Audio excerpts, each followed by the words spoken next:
What if the future king and queen chose a home not for its grandeur but for its message? As whispers swirled about fortresses and palaces, the Prince and Princess of Wales quietly set their sights on something different. A family house, wrapped in trees, close to school runs and duty but far from the echo of palace corridors. Tonight, we go inside the Wales family's biggest decision since 2022, the shift from Adelaide Cottage to a new base in Windsor, one designed to carry them through the next era of the monarchy. When William and Catherine moved into Adelaide Cottage in 2022, it felt like a tactical retreat from the frenzy of Kensington Palace. 4 bedrooms, the kids at Lamrook School nearby, and a promise spoken and unspoken to keep childhood as normal as possible. That move, palace aides said at the time, was about school, privacy, and a hands-on routine. School gates, sports days, and evenings without the glare of a London motorcade. It worked, but it was never meant to be forever. Fast forward to now. Kensington Palace has confirmed the family will move house later this year. Multiple well-sourced outlets report the destination is Forest Lodge, an 8-bedroom, Grade 2 listed home inside Windsor Great Park. A short, symbolic step from Adelaide, but a giant stride in long-term intent. The palace, notably, confirmed the move, while outside reporting filled in the address. That nuance matters, and we'll keep it in mind as we chart what changes next. For months, the rumor mill buzzed about Fort Belvedere, the dramatic clifftop residence linked with King Edward VIII and Wallis Simpson. It makes great copy, but reports clarified the site has long been under lease to the Weston family, and that arrangement isn't changing. In other words, it was never really in play for the Waleses. The real move is local, practical, and quiet. Forest Lodge. Less tabloid thunder, more long-term thinking. Forest Lodge isn't a palace, it's a Georgian-era home with space to breathe. Think 8 bedrooms, mature trees, and architecture that wears its history lightly. The property underwent a significant restoration around 2001, preserving period details: Venetian windows, ornate plaster ceilings, marble fireplaces, while bringing the fabric up to modern standards. Some reports even reference a ballroom and a tennis court on the grounds.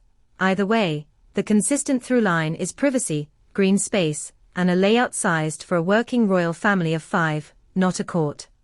What makes Forest Lodge more than a house is its positioning. It's nestled within Windsor Great Park, close enough to Windsor Castle to support official duties, but tucked away enough that Prince George, Princess Charlotte, and Prince Louis can ride bikes and walk the dog without turning it into an international incident.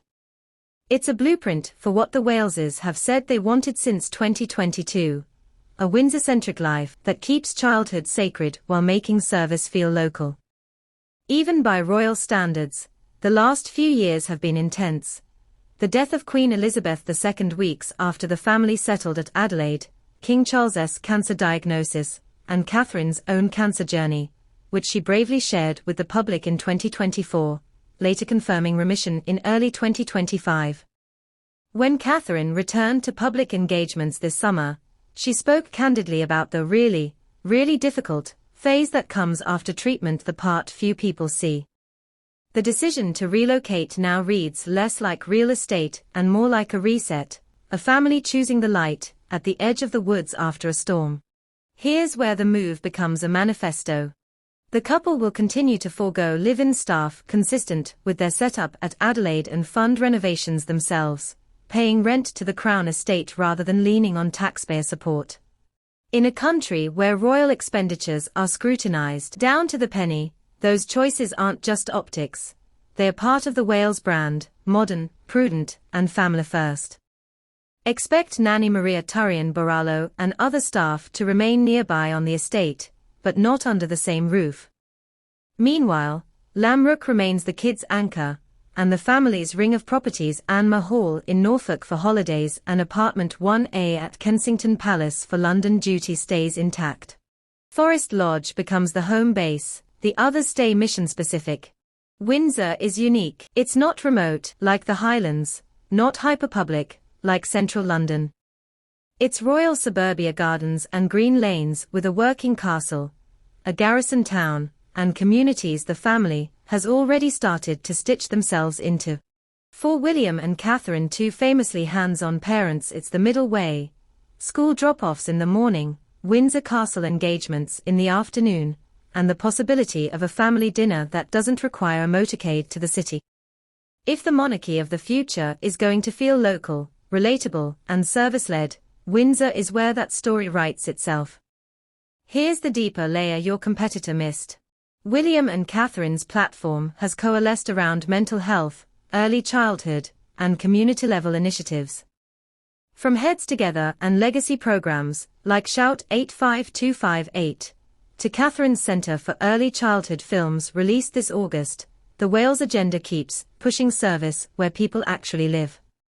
A Windsor base puts them in the postcode of the families they champion: parents juggling jobs, kids under pressure, schools seeking support rather than above them. The psychology is subtle but powerful: we live like you live. There's another message here, and it might be the most radical of all. Reports indicate Forest Lodge is a forever home, even after William takes the throne. That would depart from the historic expectation that a reigning monarch lives at Buckingham Palace.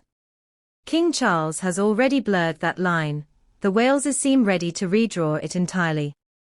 What does it say if the future king lives in Windsor, uses Buckingham as a working hub, and lets home be just that home?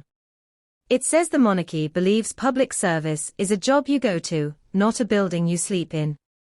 Expect more regional engagements spun out from Windsor, the Berkshire Corridor, Thames Valley Charities, and quick hops into London for high-profile events. Expect continued visibility around mental health with youth-focused forums, alongside Catherine's early years work and William's Homewards Homelessness Initiative. The move won't shrink their stage. It will tighten their focus: less pomp, more purpose, and a cadence that aligns with their children's lives. Forest Lodge's period details plasterwork, Venetian light, marble chimneypieces tell a story of enduring British craftsmanship. But what you won't see in the Instagram-ready photos is the real symbolism: a family house instead of courtly apartments, a kitchen that's used nightly, a driveway that sees muddy bikes and footballs. After 3 turbulent years, this is a family choosing belonging over spectacle. The monarchy's relevance has always been a dialogue with the public.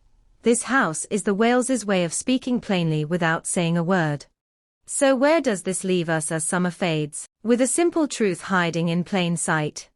William and Catherine are building the next chapter of royal life, not behind the gates of Buckingham Palace, but in a home where homework and history coexist. If Adelaide Cottage was a trial, the proof that Windsor could work, then Forest Lodge is the commitment to their children, to their causes, and to a model of monarchy that feels close, kind, and quietly modern. The headlines will scream 8 bedrooms and forever home, but the real story is softer. A family walking together, under old trees, toward a future they intend to share with the country: one school run, one hospital garden, one honest conversation at a time. Confirmed by Kensington Palace. The Wales family will move house later this year.